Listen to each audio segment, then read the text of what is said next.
Sadhguru, you said about life, and that brings a big question what doctors have about life. Now they say we have 1 trillion cells in our body, and each of these cells is living by itself. And when you say a patient is no more, it's just that the brain dies after 2 or 3 minutes, but still a large part of his body is still alive. So, and these cells, even when after the patient is dead, you take these cells and put in a culture. Those of you who are all shaving every day, even after you're dead, we still have to shave you, you know this. Yeah, the hair grows. That is why I'm ready, you know.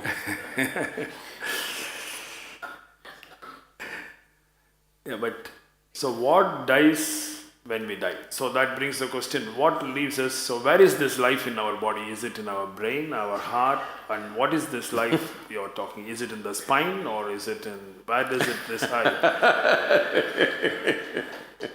There's so many living people, you can ask them. Where are they? I think the religious beliefs have totally screwed up human mind so badly. Wait. That people cannot even know what's happening within themselves. They know the geography of heaven.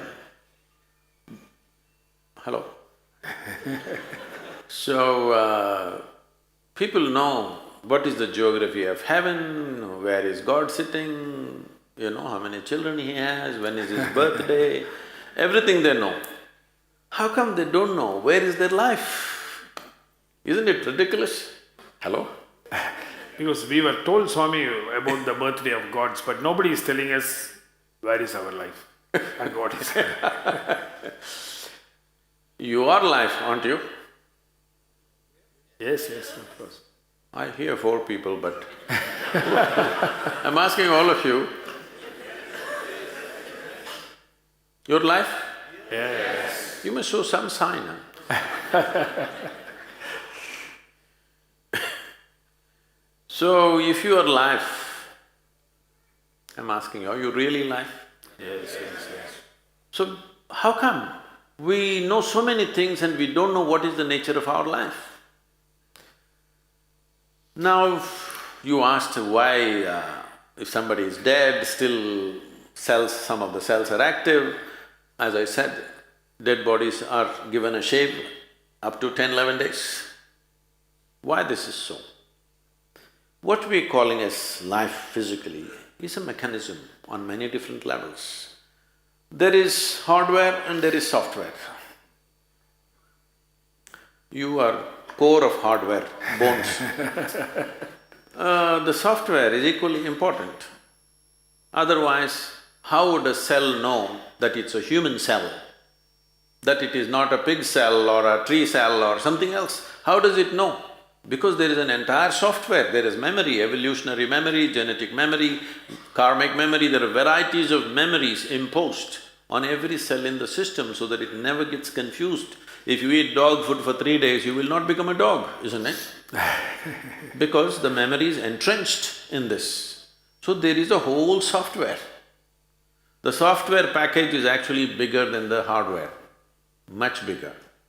And it is energized by what we are considering as a life force. In yoga, we call this prana. It manifests itself in 5 basic dimensions. There are other forms to it, which gets too complicated. 5 basic forms. These are called Praana Vaayu, Samana Vaayu, Apana Vaayu, Udaana Vaayu and Vyaana. These have different functions. Prana is related to breath, respiratory action and thought process. If the Praana Vaayu depletes, your respiratory action will go away. So immediately doctor checks and says, he's dead. They'll try to pump their chest. If he doesn't come back, he's dead. Respiration and your pulmonary action are very directly connected. Once the respiration stops, that process will naturally come to an end. So Praana Vaayu is gone. It's not like one after another they will go. They will go at the same time, but one goes means this is gone. If Samana Vaayu goes, this is in charge of generating heat in the system. So once Samana Vaayu starts receding, the body starts getting cold and it also starts becoming stiff. Once Apana Vaayu starts receding in a major way, then the sensory aspect of it, we must understand this. You may check somebody's breath and declare them dead, but they can still feel sensations. There have been any number of cases where people get terrified because a dead body moves a little bit. This has happened again and again, many times. That when he's been medically declared dead, there are twitchings in the body that happen in a very mild way because the sensory activity is still on. Still, life is not fully convinced that it's finished. It is still making an effort of its own.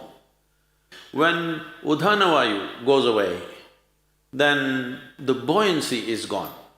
When I say buoyancy, see, you may weigh 70 or 80 or whatever number of… I'm sorry, maybe you weigh 50 or 55 kilograms. I don't want the ladies to get… Whatever is your weight, you don't… Let's say you're very happy and alive right now, you don't feel 50 kilograms on you, isn't it? Hello? Yeah. It is there. If you stand on the scale, it is there. But when you walk, it is not there, simply because this Udaana creates a buoyancy.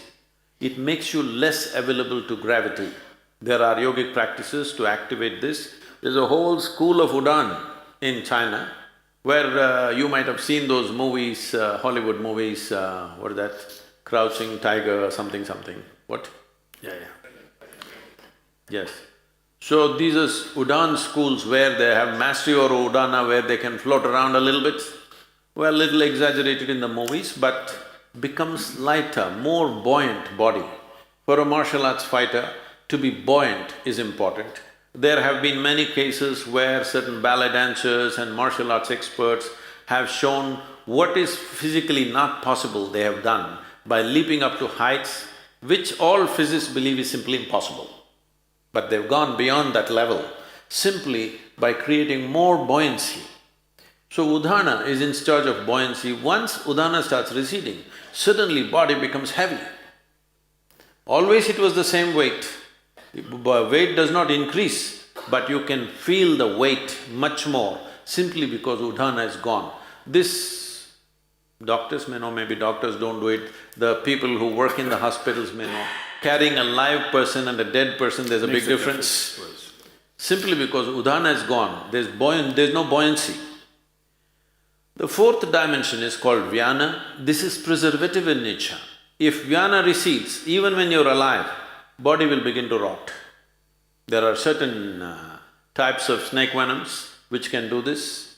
If they bite you, you will not die, but literally parts of the body will start falling apart simply because Vyaana will recede and it will start falling apart. So, once Vyaana recedes, the rotting process will begin. There are systems in yoga where we want all the seven to go reasonably together, within 1.5 hours we want it to go. In normal death, depending upon the age of a person, how vibrant a particular body is, it may take a long time. When I say long time, up to 14 hours it may take. Vyaana may take up to 14 days to leave. This is the reason why in this culture you have rituals running up to 14 days, because they feel the Vyaana may be still there, because when you bury a person, the Vyaana may be still hovering there, so up to 14 days. That is the reason why within 1.5 hours, in this culture, that was the rule, if somebody dies within an hour and a half, you must cremate them. But then mistakes happened. When they were still alive, somebody put them on the funeral pyre, so they stretched it to 4 hours. Within 4 hours, you must cremate. But today, there are issues, all kinds of issues about it.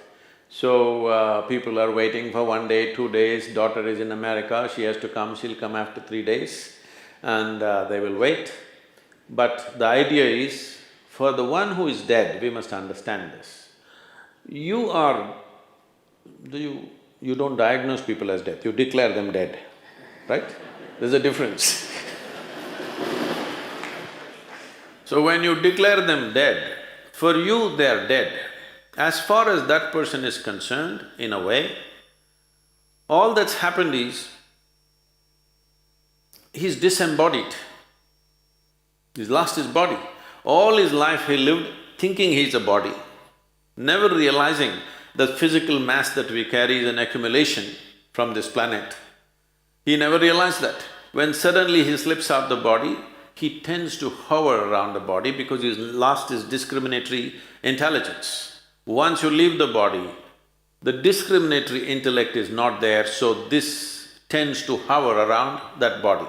So in this culture we said, the moment we are sure that somebody is dead for sure, you must immediately cremate them, because it's good for that dead, so they know the game is up. And it's also good for the living. You will see, if somebody very dear to you is dead and their body is here, you keep on hallucinating. Maybe they're just sleeping, maybe they will sit up, maybe some miracle will happen, maybe something else will happen, this will go on unnecessarily. You will see people are crying and big emotional drama is happening, but the moment you cremate them, you will see everybody becomes silent. Have you noticed this? Always. Because now everybody knows the game is up. It's for the living and for the dead. So about life leaving the system, it is so entrenched. It is not something, poop, it'll go away like this. In stages, it goes away. Because it's in stages, it came in. It's in stages, it'll go away.